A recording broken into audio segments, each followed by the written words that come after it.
ఒక దైవజనుడు చెప్పగా విన్నాను. కష్టకాలం, సేవ జరుగుతున్న దినాలు అవి. కొన్ని కుటుంబాలు మందిరానికి వస్తాయి, ఆరాధిస్తాయి. ఆ కుటుంబాలన్నీ దైవజనుడికి ఎరుకే.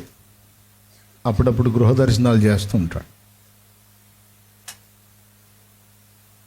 ఒక కుటుంబం 2-3 వారాల నుంచి మందిరానికి రాకపోతే వాళ్ళు ఎందుకు రావట్లేదు అని ఆయనకి డౌట్ వచ్చి, మరి ఏ కారణం చేత రావట్లేదో ఏమో అని వాళ్ళ ఇంటికి వెళ్ళాడు. వాళ్ళ ఇంటికి వెళ్తే అన్నారా నా కూర్చోన్నాని కూర్చోబెట్టి ఆయనకి ఆతిథ్యం అంతా చేసి నీళ్ళు అవి ఇచ్చి ఆమె పని మొదలుపెట్టి అన్నను చూసి అన్నం పొయ్యి మీద వేసేసింది. వండేసి వాళ్ళ ఇంట్లో ఆ పచ్చడి ఏదో ఉంటే ఆ పచ్చడేసి ఆ వేడి అన్నం ఆ ప్లేట్లో వేసేసి పళ్ళెంలో వేసేసి ఆయనకి ఇచ్చింది. అన్న తినన్నా, అన్నం ఉంటాయి అని వచ్చావు, మరి తిన్నావో లేదో, తినన్నా తినని చెప్పి కూర్చోబెట్టి తినమన్నారు. ఆయన అన్నం దగ్గర కూర్చుంటే ఆమె కొడుకు వచ్చి కూర్చున్నాడు అక్కడ, చిన్నోడు పసిబిడ్డ. వాడు వచ్చి కూర్చుంటే, నాన్న అన్నం తిని నువ్వు పక్కకెళ్ళు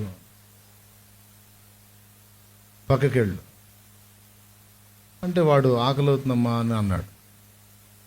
అంటే అది తినకూడదు నాన్న, పక్కకి రా అని చెప్పి బిడ్డను ఎత్తుకొని పక్కకి వెళ్ళింది. మీరు తినండి అన్న, వాడంతే అంటాడు, మీరు తినండి అని పక్కకి వెళ్ళింది.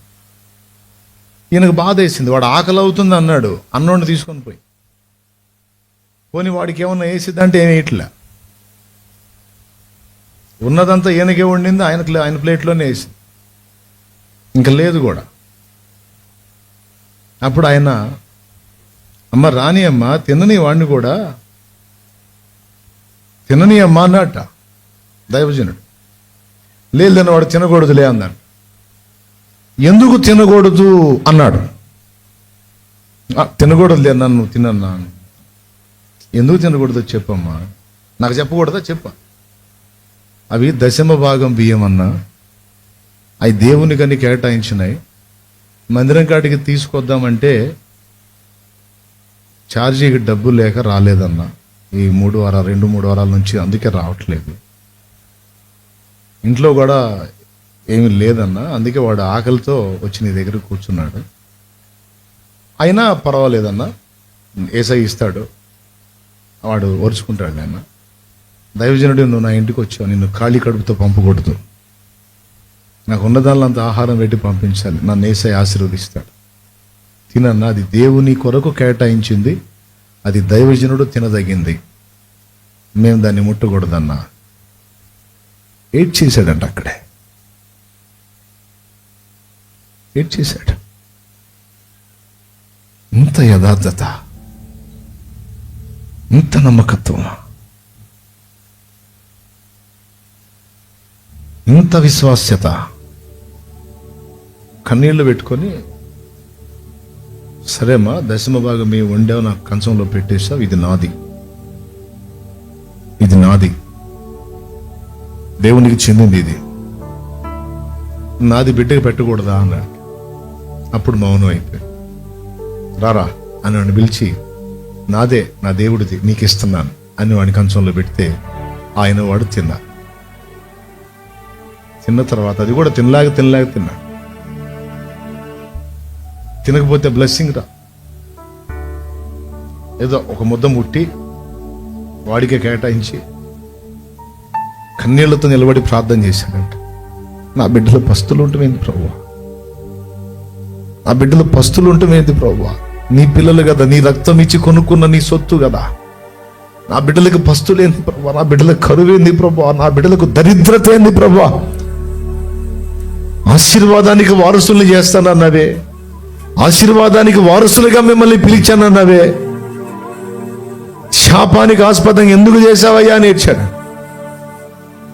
ఆ బిడ్డలను ఆశీర్వదించా. ఇంకెన్నడూ ఈ పరిస్థితి బిడ్డలకి కలగకుండాను కాక నా బిడ్డలకి ఎప్పుడు సమృద్ధి ఉండేటట్టు చేస్తుంది. 10 మందికి పెట్టే స్తోమతి అని కన్నీళ్లు ధారాపాతంగా కారిపోతుంటే మనసారా ఆ తిన్న ముద్దకి ప్రార్థన చేసి వచ్చిన తర్వాత మరుసటి ఆదివారానికల్లా ఆ కుటుంబం కళకళలాడుతూ వచ్చేసారంట మందిరానికి. వచ్చేటప్పుడు డైరెక్ట్గా ఆయన దగ్గరకు వచ్చేసి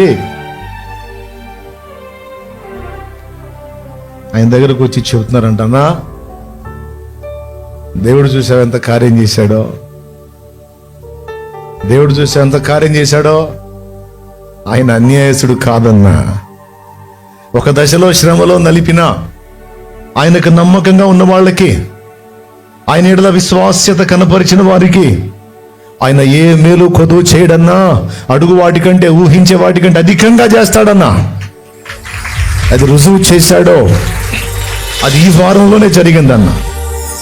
ఏం జరిగిందమ్మా అంటే, వాళ్ళు తోటలో కావలి ఉంటారట. తోటలో పనివారు వాళ్ళు తోటలో కావలి ఉంటారు.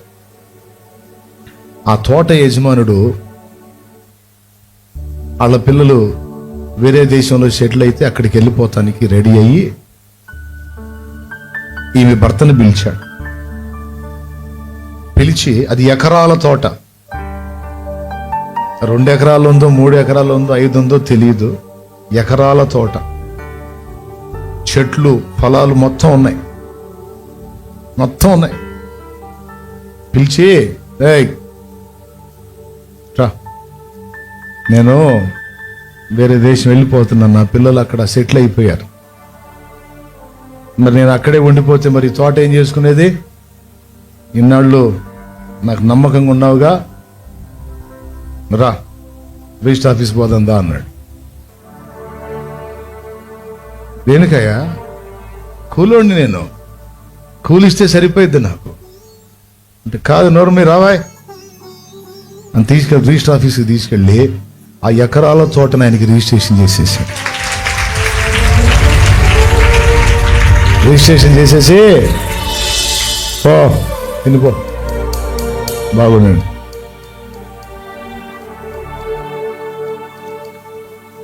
ఆ కాగితాలు ఆ వారంలోనే అయిపోయింది. కాగితాలు తీసుకొచ్చి భార్య చేతికి ఇచ్చి, మనం కూలి చేసిన ఈ తోట ఇప్పుడు మన సొంత తోట మాయ అన్నాడట. అక్కడే మోకాళ్ళు ఏడ్చి, పట్టెడు అన్నం దగ్గర నమ్మకంగా నేనున్నా. నా విశ్వాస్యత నేను ఇంత చూపిస్తే, నా నమ్మకత్వాన్ని నేను ఇంత చూపిస్తే, నీ నమ్మకత్వాన్ని ఇంతగా చూపించావా ప్రభువా అని దేవునికి కృతజ్ఞతలు చెప్పి మహిమపరిచి వచ్చి సాక్ష్యం ఇచ్చింది. ఇది యథార్థ సంఘటన అని సదరు దైవజనుడు చెప్పాడు. ఇది మీకెందుకు చెబుతున్నానంటే, దేవుడు ఖచ్చితంగా చూస్తాడు నాన్న. నువ్వు సేవకుడు అయినా, విశ్వాసివైనా, నువ్వు పరిచారకురాలివైనా, నువ్వు ఎవరివైనా, నీకున్న కొంచెంలో నువ్వు ఎంత నమ్మకంగా ఉన్నావో, నీ విశ్వాస్యత ఏమిటో ఆయన చూసి, నువ్వు ఇంత నమ్మకత్వాన్ని ప్రదర్శిస్తే ఆయన నమ్మకత్వం ఎంత ఉంటుందో చూపిస్తాడు నీకు. శ్రమలో నమ్మకత్వం